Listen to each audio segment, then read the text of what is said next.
Hello students, I am Dr. Nikita and I welcome to you all in my channel. Students, in this series of lecture, we have already started about the BEEE subject for BTech first year students. In this series, we have already covered many chapters. If you want to see the videos of other chapters, you can please visit the BEEE playlist of my channel. Students, we have already started Unit 3 of BEEE subject. In this unit, we have already covered 2 lectures. In the lecture 1, we have studied about the magnetic circuits, and in the lecture 2, we have studied about the series and the parallel connection of magnetic circuits, and also we have done some numericals. In this lecture, we will do the next topic or next section of Unit 3, that is the transformer. So, before starting transformer, I would like to tell you some things about regarding transformer. सबसे पहले किसी भी चीज़ को पढ़ने से पहले ये बहुत इम्पॉर्टेंट है कि हम वो चीज़ क्यों पढ़ रहे हैं, हम उसके बारे में जान लें, क्योंकि जब हम किसी चीज़ की ज़रूरत को समझ लेते हैं तो उसके बारे में पढ़ना और भी ज़्यादा इंटरेस्टिंग हो जाता है. तो इसीलिए सबसे इस टॉपिक को शुरू करने से पहले मैं आपको सबसे पहले ये बताना चाहती हूँ कि एक्चुअली ट्रांसफार्मर का यूज़ क्या है हमारी डेली लाइफ में, है ना.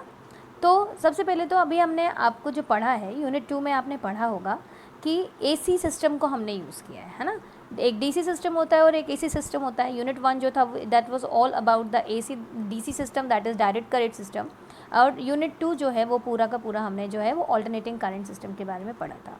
तो एक्चुअली सबसे पहले तो क्वेश्चन ये आता है कि हम एसी सिस्टम को पढ़ते ही क्यों हैं. What is the main reason behind adopting the AC system instead of DC system.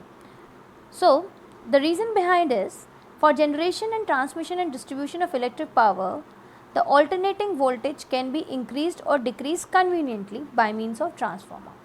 है ना. जो ऑल्टरनेटिंग करंट है, जब भी हमें जैसे जो एसी करंट है ऑब्वियसली हम उसको एक जगह पे रखने के लिए तो यूज़ होता नहीं है, उसको हम ट्रांसमिट करते हैं, उसको हम डिस्ट्रीब्यूट करते हैं, फिर वो यूज़ होता है. तो उसको यूज़ करने के लिए क्या होता है कि द ऑल्टरनेटिंग करंट जो है उसको हम या इंक्रीज़ और डिक्रीज़ भी करना पड़ सकता है समय समय पे कन्वीनियंस के हिसाब से. तो ये जो ऑल्टरनेटिंग करंट है उसको इंक्रीज़ या डिक्रीज़ हम ईजिली कर सकते हैं with the help of transformer, जबकि डीसी करंट के साथ हम ऐसा नहीं कर सकते, और इसीलिए हम ऑल्टरनेटिंग करंट को यूज़ करते हैं और डीसी करंट को जो है वो कम यूज़ करते हैं. ठीक है. सो अब ऑब्वियसली अब हम ऑल्टरनेटिंग करंट को यूज़ कर रहे हैं क्योंकि हमें उसका जो मैग्नीट्यूड है उसको कम या ज़्यादा करना होता है, और उसको करने के लिए हमें ट्रांसफार्मर का यूज़ होता है ना. तो इसीलिए हम ट्रांसफार्मर यूज़ करते हैं, और ट्रांसफार्मर इसीलिए हमारी लाइफ में इम्पॉर्टेंट है. ठीक है. तो इसमें ये तो समझ में आ गया कि ट्रांसफार्मर हमारा क्यों इम्पॉर्टेंट है, लेकिन फिर भी अभी मैं इसको आपको एक बार और इलेबरेटली बताना चाहूँगी, और मैं आपको ये सजेस्ट करूँगी कि जब भी आपको एग्ज़ाम में ट्रांसफार्मर से रिलेटेड क्वेश्चन आए तो स्टूडेंट्स, क्योंकि ये यूनिवर्सिटी एग्ज़ाम है, यूनिवर्सिटी एग्ज़ाम में आप जितना भी अच्छे से इलेबरेट करके लिखेंगे थ्योरी क्वेश्चंस में आपको उतने अच्छे मार्क्स मिलेंगे.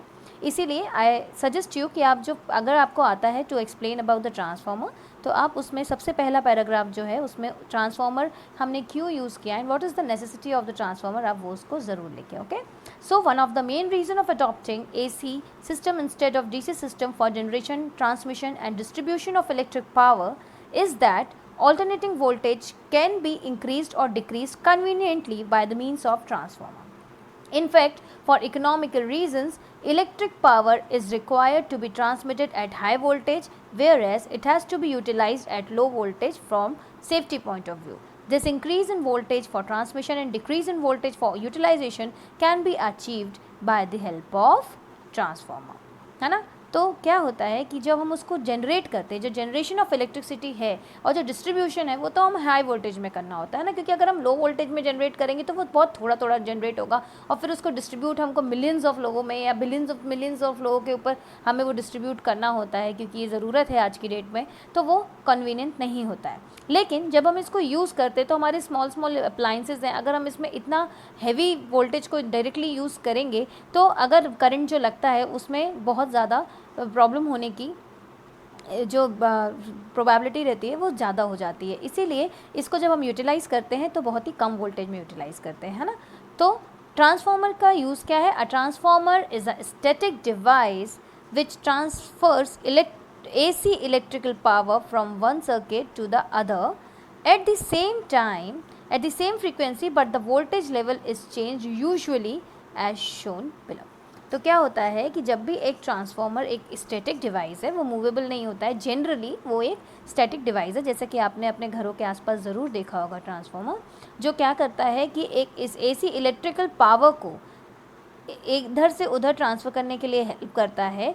उसमें फ्रीक्वेंसी तो सेम होती है ना, फ्रीक्वेंसी जो है वो सेम होती है, लेकिन वोल्टेज लेवल जो है वो चेंज होता है. ठीक है, तो अब क्या होता है कि जो ट्रांसफार्मर है वो लो से हाई वोल्टेज भी करता है और हाई से लो वोल्टेज भी करता है. तो जब जैसे कि यहाँ पे एक ब्लॉक डायग्राम बना हुआ है ट्रांसफार्मर का, आप देख रहे हैं, तो इस ब्लॉक डायग्राम में आप देख रहे हैं एक V1 वोल्टेज है, जो ये V1 वोल्टेज है दैट इज़ इनपुट वोल्टेज, और V2 वोल्टेज जो है वो आउटपुट वोल्टेज है. तो जब आउटपुट वोल्टेज जो है वो V1 वोल्टेज से ज़्यादा हो, इसका मतलब क्या है कि हमने इनपुट में लो लेवल का वोल्टेज दिया है और ट्रांसफार्मर ने उसको हाई लेवल का कर दिया है. उस ट्रांसफार्मर को हम क्या कहते हैं, स्टेप अप ट्रांसफार्मर, है ना, अप बढ़ रहा है. ओके, और जब इसका उल्टा होता है, जब V1 जो है वो V2 से ज़्यादा हो, तो हम उसको बोलते हैं स्टेप डाउन ट्रांसफार्मर. अब आप लोगों के दिमाग में ज़रूर ये बात आ रही होगी कि स्टेप डाउन ट्रांसफार्मर तो हमको समझ में आता है कि जब हमारे घर से हमारे घरों पे बिजली का ट्रांसफ़र होता है, या जब भी हमारे यहाँ पे ट्रांसफ़र की जाती है, डिस्ट्रीब्यूट की जाती है इलेक्ट्रिसिटी, तो भाई ट्रांसफार्मर को हाई वोल्टेज से लो वोल्टेज में कन्वर्ट करना पड़ता है. बट आपके दिमाग में ज़रूर आ रहा होगा कि लो वोल्टेज से हाई वोल्टेज में कब कन्वर्ट करना होता होगा, है ना. ये जो बात है वो आप लोगों के क्वेश्चन ये जो है वो आपके दिमाग में आना वाजिब है.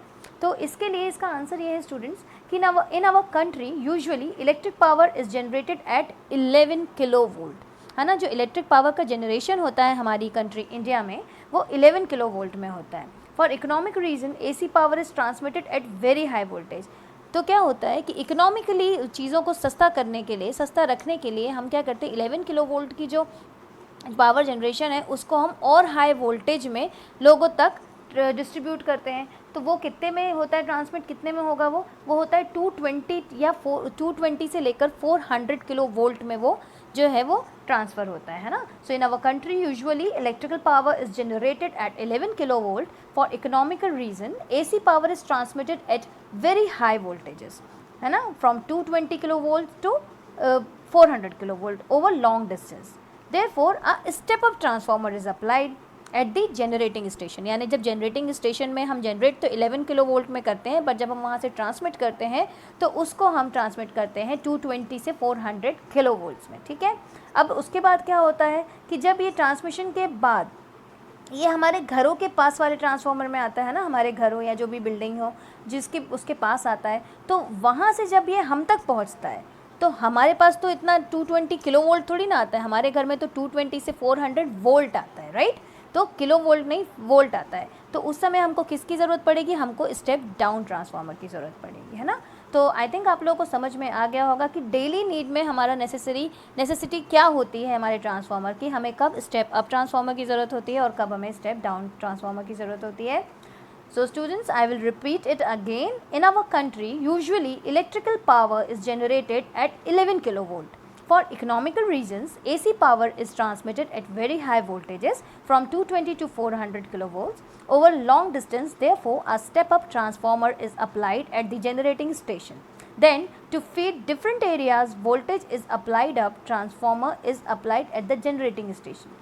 Then to feed different areas, voltage is stepped down to different levels by transformer at various stations. Ultimately, for the utilization of electrical power, the voltage is stepped down to 400 to 230 volt for safety reasons. ठीक है, क्योंकि इससे ज़्यादा अगर voltage होता है तो हमको करंट लगने से डायरेक्टली जो है वो बहुत ख़तरा हो सकता है, इसलिए इसको सेफ्टी रीजंस की वजह से 400 या 230 वोल्ट ही हमारे घरों के उसमें यूज़ होता है, जो आप देखते होंगे कि हर अप्लायंस में जो है वो यूज़ होता है. ठीक है, so this transformer plays an important role in the power system. ठीक है, तो ये था हमारा ट्रांसफार्मर की नेसेसिटी. अब उसके बाद हम आते हैं वर्किंग प्रिंसिपल ऑफ ट्रांसफार्मर में, है ना। तो वर्किंग प्रिंसिपल के पहले स्टूडेंट्स, मैंने आपको लास्ट वीडियो में बोला था कि आप प्लीज़ फैराडेज लॉ और लेंज लॉ जो है उसको पढ़ लें, और म्यूचुअल इंडक्शन और सेल्फ इंडक्शन क्या होता है वो भी आपको पता हो, क्योंकि आपने ये 12th में पढ़ रखा है, इसीलिए इसको वापस से पढ़ाने में और समझाने में जो है मैं टाइम वेस्ट नहीं करना चाहती थी।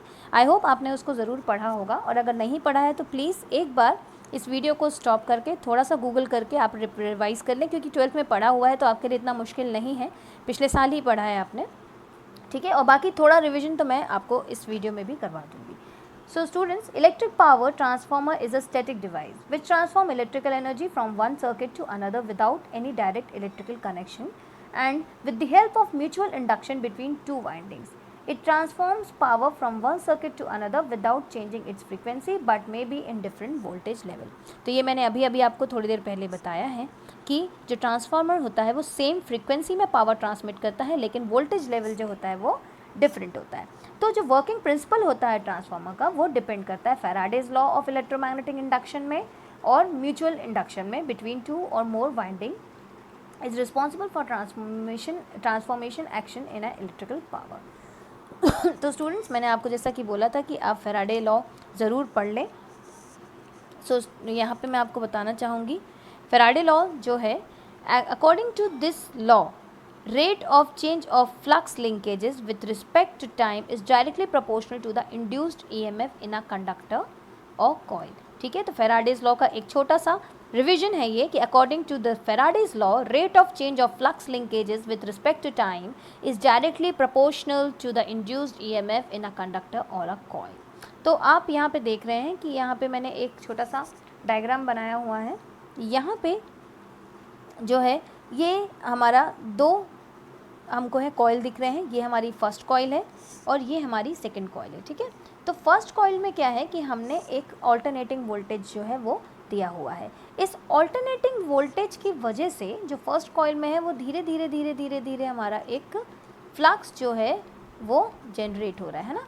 आप देख सकते हैं यहाँ पे धीरे धीरे धीरे धीरे धीरे धीरे धीरे धीरे धीरे एक हमारा फ्लक्स जनरेट हो रहा है, और ये जो फ्लक्स है वो जनरेट होते होते होते होते जो एक सेकंड कॉइल जो है जो इसके पास में रखी हुई है उस तक भी हमारा जो है वो पहुंच गया, ठीक है। अब क्या होगा कि इस फ्लक्स की वजह से हमारी सेकंड कॉइल में जो है वो एक वोल्टेज इंड्यूस हो जाएगा, जिसको हम इंड्यूस वोल्टेज बोलेंगे, और यहाँ पे भी एक जो फ्लक्स है वो हमारा हो जाएगा। इसको हम जो है वो म्यूचुअल इंडक्शन भी बोलते हैं। ओके, सो ये जो है मैंने फैराडेज लॉ आपको समझाया और म्यूचुअल इंडक्शन क्या होता है वो भी मैंने आपको बताया। उसके बाद जैसे यहाँ पे आप देख सकते हैं कि ये जो है ये आपको एक ट्रांसफार्मर, एक तरीके से ये एक ट्रांसफार्मर का जो है वो डायग्राम है आपके सामने, जिसमें आप देख रहे हैं कि एक कोर दी हुई है। कोर में दो लिम्ब्स है ना, दो लिम्ब दिख रहे हैं आपको, एक ये लिम्ब है और एक ये लिम्ब है, ठीक है। सो दो लिम्ब्स है यहाँ पे, और इस लिम्ब्स में जो है वो वाइंडिंग दी हुई है ना, यहाँ पे हमको वाइंडिंग की हुई है। तो ये जो है यहाँ पे आप ये देख सकते हैं कि एक कॉइल की वजह से, जो ये कॉइल है इसकी वजह से जो हमने मैग्नेटिक सर्किट में पढ़ा था कि यहाँ पे हमको एक फ्लक्स जनरेट होगा, है ना, यहाँ पे एक हमको फ्लक्स जनरेट होगा। और उसके अलावा हमारा एक और लीकेज फ्लक्स के बारे में भी हमने लास्ट लेक्चर में पढ़ा था। अगर आपने मेरा लास्ट लेक्चर ना देखा हो तो प्लीज़ मेरे चैनल में जाके देख लें उसको, ठीक है। तो ये हमारी प्राइमरी वाइंडिंग हो गई, ये हमारी सेकेंडरी वाइंडिंग हो गई, ये हमारा जो है ये मेन फ्लक्स हो गया, ये हमारा कोर है, और ये जो है वो हमारा लीकेज फ्लक्स है। तो ये था इस डायग्राम के बारे में। अब मैं इसका पूरा जो फिनोमेना है वो आपको एक्सप्लेन करना चाहूँगी। The phenomena of generation of induced EMF in the secondary coil by changing the current in primary coil is called as mutual induction. जैसा कि मैंने आपको इसके पहले वाले डायग्राम में बताया कि ये एक कॉइल है, first coil, and this is the secondary coil. यहाँ पे जो हमारा करंट इसमें हमने चेंज किया है, जो वोल्टेज हमने प्रोवाइड किया, इसकी वजह से जो दूसरे सेकेंडरी कॉइल में जो इंडक्शन पैदा हुआ या जो वोल्टेज चेंज हुआ उसको हम बोलते हैं mutual induction. Okay, so the phenomena of generation of induced EMF in the secondary coil by changing the current in primary coil is known as mutual induction, ठीक है। देन एन ऑल्टरन ये तो अब इस वीडियो में अगर हम जैसे जैसे देख रहे हैं इस पर्टिकुलर डायग्राम में, आप प्लीज़ इस डायग्राम को ध्यान देते जाइएगा और मेरी बातों को सुनते जाइएगा, तो आपको अपने आप समझ में आ जाएगा कि एक्चुअली फिनोमेना या जो इसका वर्किंग है वो किस तरीके से होती है। Okay, so an alternating voltage VI is applied across the primary winding. ये हमारी प्राइमरी वाइंडिंग है, ठीक है, ये हमारी प्राइमरी वाइंडिंग है। इधर पे हमने क्या किया है, एक ऑल्टरनेटिंग वोल्टेज डाला है, इस वोल्टेज को हमने क्या लिया, VI यानी इनपुट वोल्टेज, ठीक है, is applied across the primary winding of the transformer which will result in alternating current I1। obviously हमने यहाँ पे VI डाला है तो यहाँ पे एक I1 करंट भी आएगा, है ना, following through the primary winding. ये प्राइमरी वाइंडिंग में हमने VI करंट दी, VI वोल्टेज दिया, जिसकी वजह से एक I करंट भी जो है वो आया उसमें, ठीक है, ऑल्टरनेटिंग करंट जनरेट हुआ। अब इस ऑल्टरनेटिंग करंट की वजह से क्या होगा, एक फ्लक्स जनरेट होगा, है ना, एक फ्लक्स प्रोड्यूस होगा प्राइमरी वाइंडिंग में, और this flux is also alternating in nature. एक फ्लक्स हमारा यहाँ पे जो जनरेट हुआ, ठीक है, इस फ्लक्स को हम ले लेते हैं फाई, ठीक है, और इस ये भी जो है वो ऑल्टरनेटिंग होगा नेचर में। According to the Faradays law of electromagnetic induction, whenever magnetic flux linked with the closed circuit is charged with respect to time, the EMF is induced, है ना। अब इसकी Faradays law के हिसाब से यहाँ पे क्या होगा, एक EMF इंड्यूस्ड होगा, ठीक है, hence EMF V1 is induce across the primary winding due to self induction, ठीक है। तो अब पहले क्या होगा कि यहाँ पे एक ये EMF इंड्यूस्ड होगा जिसको हम बोलेंगे V1, और ये कहाँ होगा, प्राइमरी वाइंडिंग में, और इसको हम क्या बोलेंगे, सेल्फ इंडक्शन, है ना। सेल्फ इंडक्शन के बारे में भी आपने पढ़ा है 12th में। तो सिंस बोथ द वाइंडिंग्स, अब दो वाइंडिंग्स हैं, प्राइमरी और secondary, are mounted on the same magnetic core, therefore the same magnetic flux will also linked with the secondary winding, है ना। ये अभी हमने इसके पहले वाले डायग्राम में भी देखा कि क्योंकि दोनों जो वाइंडिंग है वो सेम कोर में है, ये हमारा एक ही कोर है, तो यहाँ पे जो फ्लक्स है वो ऑब्वियसली इस वाइंडिंग के थ्रू भी जा रहा है ना। तो इस वाइंडिंग में क्या होगा, अब उल्टा होगा। पहले क्या हो रहा था, हमने वोल्टेज अप्लाई किया, वोल्टेज की वजह से करंट जनरेट हुआ, और उस करंट की वजह से जो है एक हमारा फ्लक्स जनरेट हुआ। लेकिन अब सेकेंडरी वाइंडिंग में क्या होगा, हमारे पास फ्लक्स जो है वो हमारा यहाँ से चल रहा है, उस फ्लक्स के जनरेट होने की वजह से यहाँ पे एक वोल्टेज इंड्यूस होगा जिसको हम ले लेंगे V2, और इसका हम इस जो प्रोसेस को हम क्या बोलेंगे, म्यूचुअल इंडक्शन। सो ठीक है, तो since both the windings primary and secondary are mounted on the same magnetic core, therefore the same magnetic flux will linked with the secondary winding, and hence EMF V2 will be induced across the secondary winding due to mutual induction, and current I2 is produced in the secondary winding due to EMF V2, which is called as secondary current। ठीक है, तो एक बार फिर से short में मैं ये explain करूँगी कि सबसे पहले क्या है, यहाँ पे हमारे दो वाइंडिंग हैं जो सेम मैग्नेटिक कोर से जुड़ी हुई हैं, एक को हम बोलते हैं प्राइमरी वाइंडिंग, दूसरे को हम बोलते हैं सेकेंडरी वाइंडिंग। उसके बाद जो हमारी प्राइमरी वाइंडिंग है उसमें हमने V1 जो एक वोल्टेज है वो अब सब अप्लाई किया है, उस V1 वोल्टेज की वजह से एक I1 करंट यहाँ पे जनरेट हुआ है। I1 करंट की वजह से हमारे इस मैग्नेटिक कोर में एक फ्लक्स जनरेट हो गया जिसको हम फाई से डिनोट करेंगे, और यही जो फ्लक्स है वो सेम फ्लक्स जो है वो सेकेंडरी वाइंडिंग में भी हमारा आ रहा है, क्योंकि सेम मैग्नेटिक कोर में है। इस सेकेंडरी वाइंडिंग में जो है वो म्यूचुअल इंडक्शन और फैराडेज लॉ की वजह से एक V2 जो EMF है वो इंड्यूस हो जाएगा, और उसके अलावा V2 EMF की वजह से एक करंट भी I2 जो है वो इंड्यूस हो जाएगा। इस I2 करंट को हम सेकेंडरी वाइंडिंग बोलेंगे, and this is how a transformer works. इसी को हम बोलते हैं working principle of transformer.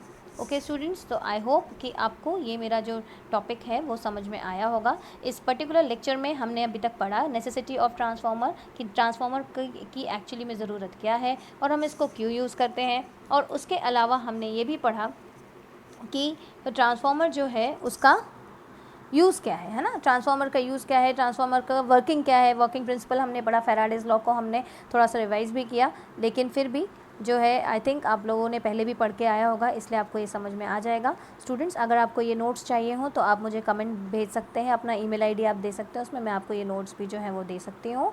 And if you have any problem, any question, you can contact me in my email ID. My email ID is given in the end of this video. Okay, and in the next lecture we will study about the construction of transformer, and also we will study about the EMF equation in the transformer. Okay, so that's all for today's video. Thank you, best of luck.